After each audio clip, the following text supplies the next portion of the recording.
ఈరోజు భగవద్గీతలో మొట్టమొదటి అధ్యాయంలో 28-29 శ్లోకాలకు ప్రతిపదానికి అర్థం తాత్పర్యం తెలుసుకుందామండి. గురు బ్రహ్మ గురు విష్ణు గురుదేవో మహేశ్వర గురు సాక్షాత్ పరబ్రహ్మ తస్మై శ్రీ గురవే నమః.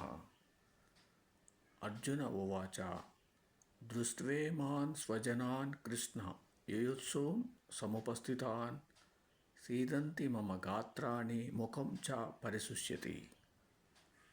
29వ శ్లోకం. వేపదుచ్చ శరీరే మే రోమహర్షచ్చ జాయతే గాండీవం స్రంసతే హస్తాత్ త్వక్చైవ పరిదహ్యతే.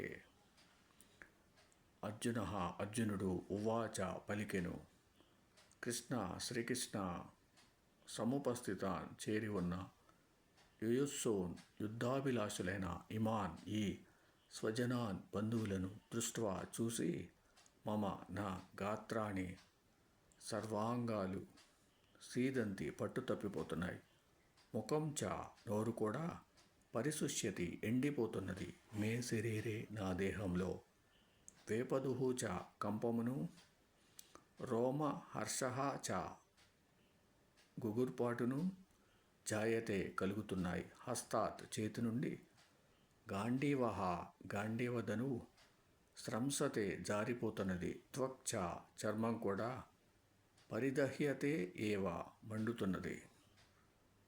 తాత్పర్యం.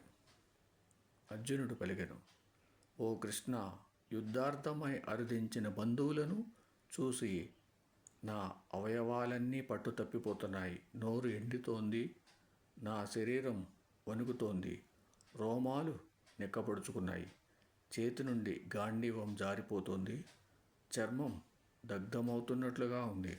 ఓం సమ సద్గురు సాయినాథ్ మహారాజ్ కి జయ. ఓం సమ సద్గురు భరద్వాజ్ మహారాజ్ కి జయ. ఓం నమో వాసుదేవాయ నమః.